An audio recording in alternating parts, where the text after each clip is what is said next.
Time வந்து பார்த்தீங்கன்னா ஒரு 11:30 இருக்கும். ஏதாவது ஸ்வீட்டாக சாப்பிட்ணும் அப்படின்னு சொல்லிட்டு டெம்ப்டிங்காக இருந்துச்சு. கேசரி செய்யலான்ட்டு பிளான் பண்ணேன். ஆனால் வந்து கேசரி குழந்தைங்களுக்கு கொடுக்க முடியாதுன்னு சொல்லிட்டு வந்து பார்த்தீங்கன்னா பேன் கேக் மாதிரி தான் ரெடி பண்ணியிருந்தேன்.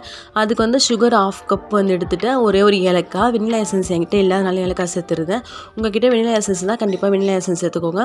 அப்புறம் ஒரு முட்டை, கொஞ்சமாக வந்து பார்த்தீங்கன்னா மில்க் சேர்த்துட்டு 1 கப் அளவுக்கு மைதா, கொஞ்சமாக ஆயில் சேர்த்து, ஆயில் இல்லை கீ அது உங்கள் விருப்பம் தான், அதை சேர்த்து நல்லா வந்து அரைச்சி எடுத்துக்கிட்டேன். எனக்கு வந்து சோம்பேறியாக இருந்துச்சு கலக்கிறதுக்கு, அதனால் வந்து பார்த்தீங்கன்னா மிக்ஸிலே போட்டு ஒரேடியாக அரைச்சி எடுத்துக்கிட்டேன். தோசை மாவு பதமும் இருக்கக்கூடாது, அதேமாதிரி இட்லி மாவு பதமும் இல்லாமல் அதுக்கு மிடில் வந்து அரைச்சி எடுத்துக்கோங்க. அப்புறம் ஒரு பேன் வச்சுட்டு சின்னதாக வந்து ஊற்றிட்டா சூப்பராக வந்து பேன் கேக் ரெடி ஆகிடும். நான் இதில் வந்து பார்த்திங்கன்னா சோடா உப்பு வந்து போட மிஸ் பண்ணிட்டேன். கண்டிப்பாக அது போட்டுருந்தால் இன்னுமே வந்து ஃப்ளஃபியாக வந்துருக்கும்னு நினைக்கிறேன். கண்டிப்பாக நீங்கள் போடும்போது வந்து பார்த்திங்கன்னா பேக்கிங் பவுடர் வந்து போட்டுக்கோங்க. ஓகே ஃப்ரெண்ட்ஸ், இந்த வீடியோ எனக்கு ரொம்ப பிடிச்சா மறக்காமல் சேனல் சப்ஸ்கிரைப் பண்ணிக்கோங்க, லைக் பண்ணுங்கள், கமெண்ட் பண்ணுங்கள். தேங்க்யூ.